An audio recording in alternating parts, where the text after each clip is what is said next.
Yo, what's up? Welcome back to another episode of The Source. So the winning streak ended last night. We went 3-5 minus 0.6 units, which ended a 4-day winning streak. What sucked is Julius Randle lined up for a 3-point shot at the buzzer. If he hit it, Knicks plus 2.5 would have covered and the over would have hit. It lost by the hook. And then we would have picked up plus 0.93 units. So that one shot cost us, but it's all right. We're still having a good week. Let's keep it rolling. 6 games on tonight. Let's go. Welcome to The Source.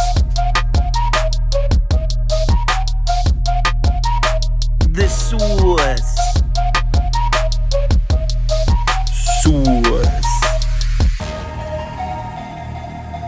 Hey, get the Source. First up, Atlanta Hawks on the road in DC to play the Wizards. This is a 7 p.m. tip time. Total opens up at 238, and this line opens up Washington plus 1. Line's been moving around a little bit. It gets up to 1.5, and then it actually touches 2 for a couple hours, but it looks like it's settling back in at Washington plus 1.5. Public slightly leaning Wizards. Sharp money definitely leaning Wizards. So let's take a look at our spreadsheet. According to the model, the line for this game should be Washington minus 5.18, so a significant lean on the Wizards. That's like a 6.5 point lean on Washington. These two teams just played on Sunday, and Hawks got the win. They won 122 to 120. Now, normally I would just blindly bet the Wizards here. This is a doubleheader, and I usually bet the split. But look how well the Wizards played in that game. Porzingis went 17 of 22 from the floor and 7 of 10 from 3. Kyle Kuzma went 10 of 15 from the floor. The Wizards starting 5 as a team shot 63.5% from the floor. The Wizards had a better field goal percentage, they had a better free throw percentage, and they out-rebounded the Hawks, and they still lost that game. In fact, I was lucky as hell to get my Wizards plus 2.5 cover. Porzingis hit a 30-footer at the buzzer to give us that. To see the Wizards put out a great performance and still lose the game, it doesn't exactly give me a ton of confidence betting the Wizards in this one, so I'm fading them. I'm on the Hawks here. So let's head over to OddsJam, see if we can find some value on an Atlanta bet here. Click on Hawks Wizards and check it out. Barstool Sports is our best value. We actually can steal a hook for just 3 cents on the dollar. So give me Atlanta minus 1 at minus 113. Next game. Portland's on the road in Philly to play the Sixers. This is a 7 p.m. tip. This totals down to 229, and this line opens up Philadelphia minus 8.5. So this line's still at 8.5. It actually jumps up to 9 for a couple hours early this morning, but it's back at 8.5. We got a pros versus public setup here. Public definitely on Philly. Sharp money definitely on Portland. Let's take a look at our spreadsheet. According to the model, the line for this game should be Philly minus 17.68.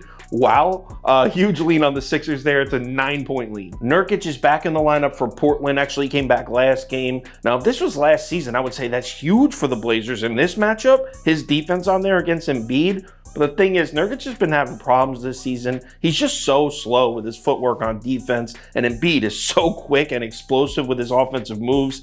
I mean, I think Nurkic is going to be in foul trouble pretty quickly. So no, I don't expect Portland's defense to make many stops in this one. That being said, I really like the Blazers' 3-point shooting against Philly's defense in this matchup, especially if Simons plays. He's currently listed as questionable. If Simons plays, I definitely love Portland. Not only do I like that matchup, but I also love the spot for Portland. You got the Sixers coming home from a road trip, right? Coming off 3 big road wins, and you got Portland coming off an embarrassing loss. It's perfect for a Portland bet. I'm on the Blazers either way, but if Anthony Simons plays, Portland plus the points is probably going to be one of my bigger bets of the night. Update. So right after I finished recording, this number jumped. So I wanted to give you an updated line.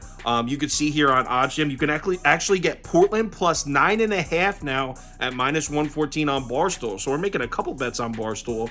Portland plus 9.5 minus 114 next game. Denver's on the road in San Antonio to play the Spurs. This is an 8 p.m. tip. Totals at 236, and this line opens up Spurs plus 12.5. This line actually drops down to 12, which is where it's been at all morning. Actually, the action's pretty split even on this one. Maybe a little bit of sharp money in on the Spurs, but not much at all. Let's take a look at our spreadsheet. According to the model, the line for this game should be San Antonio plus 11.42. So we're looking about a half-point, full-point lean on San Antonio. Let me preface this by saying this is not going to be a heavy bet. That being said, I'm going to bet the Spurs here. Hear me out. So first of all, I don't really like betting Denver on the road. They've been one of the most dominant teams in the NBA all season, but they're just 14-17 against the spread on the road, just 7-11 against the spread as road favorites. Also, San Antonio is healthy. Finally, we're going to see a healthy Spurs lineup for the first time in like months. Keldon Johnson's healthy, Devin Vassell's healthy, You got Trey Jones and Jeremy Sohan, both probable. You got Romeo Langford, Devontae Graham coming off the bench, also healthy. I like this angle. I like the Spurs. I really do.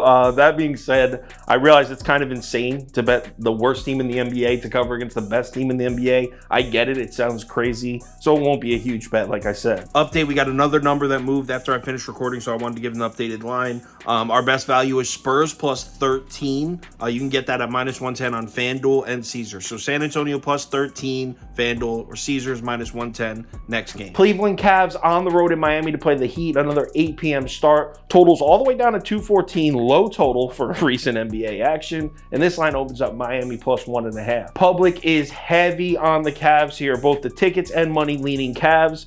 Line hasn't moved the muscle yet. We're still looking at Miami plus 1.5. So let's take a look at the spreadsheet. According to the model, the line for this game should be Miami plus 2.47. So we're looking at a slight lead on Cleveland, less than a point. Another doubleheader here. Cleveland took the first one, 104-100. I will definitely be betting the split in this one. The Miami Heat were terrible shooting the ball from three in that game. Kevin Love, Caleb Martin, and Gabe Vincent combined to make 0 threes in that game. Max Strus was 2 of 8 from deep.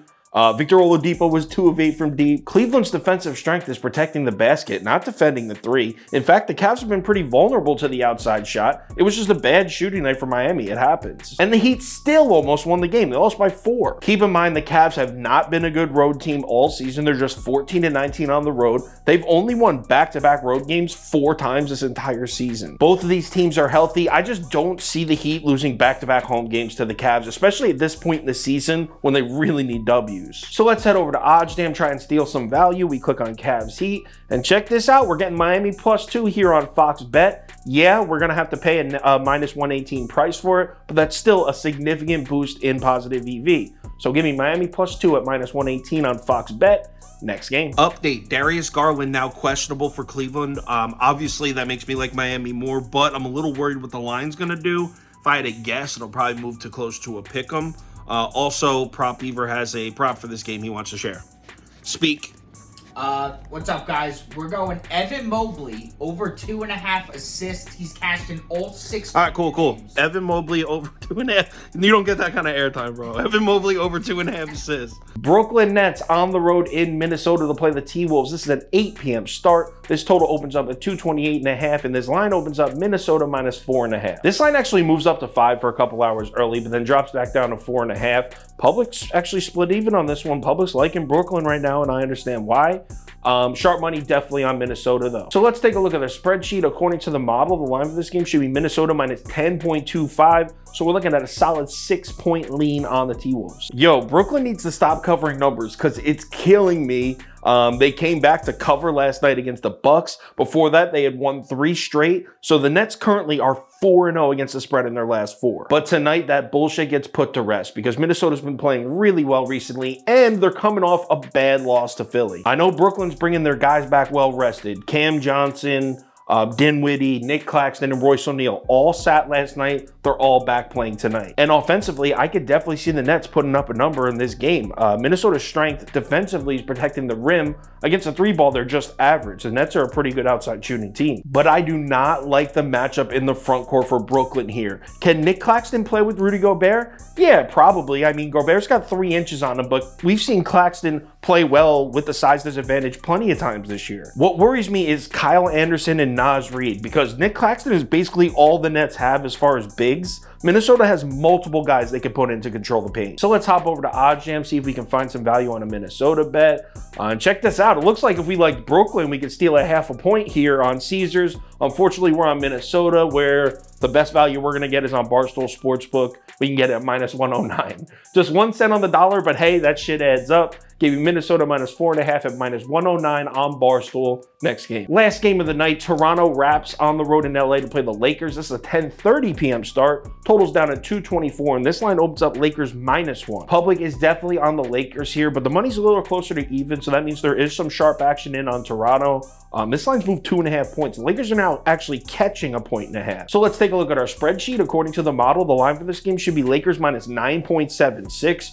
Huge lean, 11-point lean on the Lakers. D'Angelo Russell most likely back tonight. The Lakers are hot. Lakers have won 3 of their last 4. And most importantly for this particular matchup, they've done a great job of keeping opponents off the offensive glass. That's exactly how you beat the Raptors. Toronto was first in the NBA last year in offensive rebounding rate. They're third this season. Lakers in the last month, 6th in the NBA in defensive ORB percentage. Speaking of Lakers defense, you ready for something crazy? You remember back in December where the Lakers were, every single Lakers game was like 137, 133 final score, right? No defense was being played. You want to know who leads the NBA in defensive efficiency in the last month? The Los Angeles Lakers. Yes, the Lakers are playing elite defense. I love betting a hot defense, so I'm on the Lake Show. I know it's the public side. I know the line movement is scary. Still betting the Lakers. So let's head over to OddsJam, see if we can find some value on a Lakers bet, and check it out. We got one. FanDuel's giving us the hook for just 2 cents on the dollar. All over that. That's a steal. Give me Lakers +2 at -112 on FanDuel. Let's go. If anything changes with any of these bets, I will let you know on Twitter, so give me a follow there if you're interested. Also, if you want the final ticket, top bets, VIP ticket, parlay of the day, that kind of stuff, head over to KyleKirms.com or download the Sauce Network app. NBA Friday, our winning streak came to an end, but let's start a new one. We're coming off our first losing night of the week, and I want to start a new streak tonight. Remember to bet responsibly, and I'll talk to you on Twitter.